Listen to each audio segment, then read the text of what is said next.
कोलकाता में 30 वर्षीय महिला प्रशिक्षु के साथ हैवानियत हुए 20 दिन बीत चुके हैं, लेकिन अब भी लोगों में आक्रोश है। धरना प्रदर्शन जारी है। कोलकाता बीजेपी प्रदेश अध्यक्ष सुकांत मजूमदार ने हत्या और बलात्कार के विरोध में एकजुट होकर लोगों के साथ 28 अगस्त से लेकर 4 सितंबर तक प्रदर्शन करने की घोषणा भी कर दी है। आखिर आरोपी शिकंजे में है, पुलिस के ऊपर संशय था तो केस सीबीआई को हैंडओवर कर दिया गया है। हड़ताली डॉक्टर भी वापस आ चुके हैं अपने काम पर।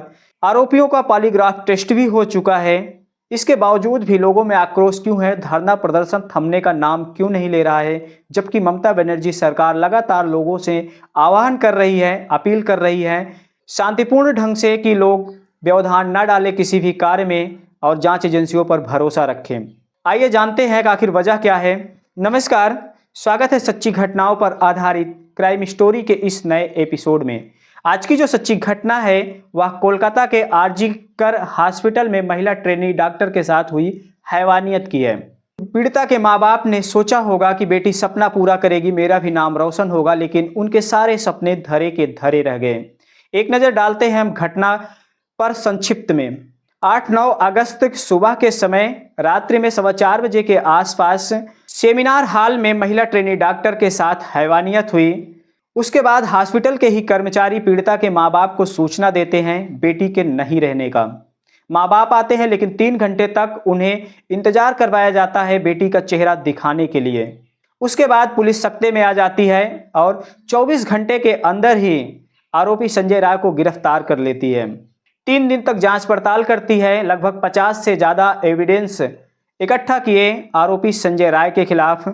उसके बाद फिर हाई कोर्ट के आदेश पर पुलिस के पास जो भी साक्ष्य थे उसे सीबीआई को हैंडओवर कर दिया गया और 14 अगस्त से लेकर सीबीआई जांच कर रही है।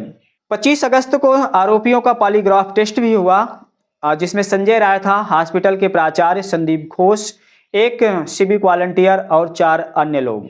इस आक्रोश के बीच कई सवालों के जवाब आना अभी बाकी है। नंबर 1, पीड़िता की डेड बॉडी सेमिनार हॉल में मिली तो पुलिस के पहुंचने से पहले संदीप घोष प्राचार्य वहां पर खुद पहुंचे, पुलिस बाद में आई। नंबर 2, एफआईआर से पहले ही पीड़िता की डेड बॉडी का ऑटोप्सी यानी पोस्टमार्टम करवा दिया गया।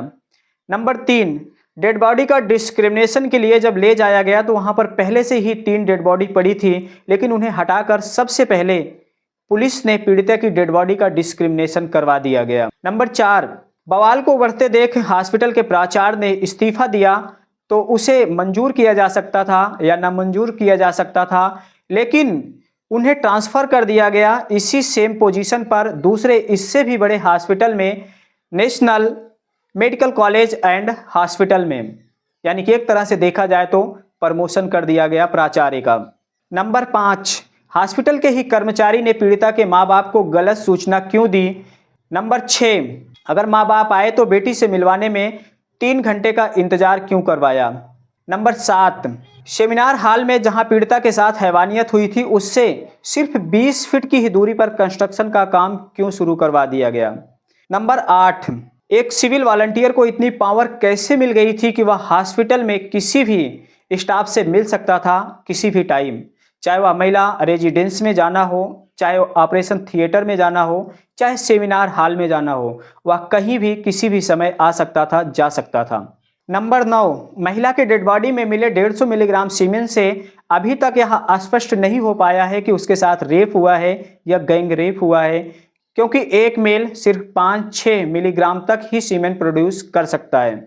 इन सब सवालों के जवाब तो अभी आने बाकी है, वो तो जब सीबीआई अपनी क्लोजर रिपोर्ट लगाएगी तब पता चलेगा। लेकिन लोगों को बात 25 अगस्त 2001 की है। सौमित्र विश्वास नाम का एक लड़का इसी आरजी कर हॉस्पिटल में मेडिकल की पढ़ाई कर रहा था। एक दिन वह अपने घर वालों को बताता है कि हॉस्पिटल में कुछ ठीक नहीं चल रहा है, बहुत गड़बड़ी है। इसके बाद अगस्त के उसी सप्ताह में 25 तारीख को वह आरजी कर हॉस्पिटल के ही रूम नंबर 15 में फांसी से लटका हुआ मिला। उसके मुंह में कपड़ा ठूसा हुआ था और गले में बहुत छोटी रस्सी लगी थी। लोग यकीन नहीं कर पा रहे थे। जैसे इस केस में पुलिस ने शुरू में हत्या को आत्महत्या बता दिया था, वैसे ही उस केस में भी पुलिस ने यही बताया था कि आत्महत्या किया है। लेकिन सौमित्र के माँ बाप को यकीन नहीं हुआ कि मेरा बेटा ऐसा कर सकता है, क्योंकि वह बहुत खुश मिजाज लड़का था। माँ बाप सकते में थे। फिर उन्होंने आरजीकर हॉस्पिटल के खिलाफ सरकार के पास कई पत्र लिखे, गड़बड़ी की शिकायत किया, लेकिन न्याय नहीं मिला। तब कलकत्ता हाईकोर्ट का दरवाजा खटखटाया तो उस समय सीबीआई ने तो जांच नहीं की, लेकिन सीआईडी के द्वारा जांच करवाई जाती है। तो सौमित्र के ही कुछ मित्रों ने बताया, जो अब इस समय डॉक्टर बन चुके होंगे, कि इस हॉस्पिटल में पोर्नोग्राफी का काम चलता है। इसके बारे में तो पता सबको है, लेकिन कोई कुछ नहीं कर पाता है, इसलिए आवाज ही नहीं उठाते हैं, क्योंकि ये लोग बहुत पावरफुल लोग हैं। आगे यह भी बताया कि सोनोगाछी रेड लाइट एरिया से सुंदर लड़कियों को आर्जिकल हॉस्पिटल में बुलाया जाता है और उनके साथ पोर्नोग्राफिक कंटेंट बनाया जाता है। इसके बाद फेमस हीरोइनों को चेहरे के साथ रिप्लेस कर दिया जाता है और कई बार जब कोई उपलब्ध नहीं होता तो हॉस्पिटल में जो फीमेल फ्रेश बॉडी आती है उनको यूज करके फिल्म बनाई जाती है और मार्केट में खूब बेचा जाता है।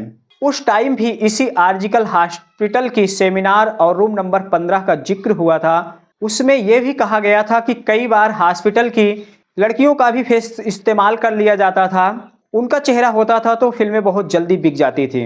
उस केस में ही आगे बताया गया कि सौमित्र की एक गर्लफ्रेंड थी, उसकी बर्थडे पिक्चर थी, उसका उन लोगों ने वीडियो बना लिया था और बाद में मार्केट में सर्कुलेट करना शुरू कर दिया। जब सौमित्र विश्वास को यह सब पता चला तो वह आक्रोशित हो उठे और जाकर उन लोगों के पास पूछताछ करने लगे तो झगड़ा हो गया और उसी दिन रूम नंबर 15 में ही उनका डेड बॉडी लटकी हुई मिली।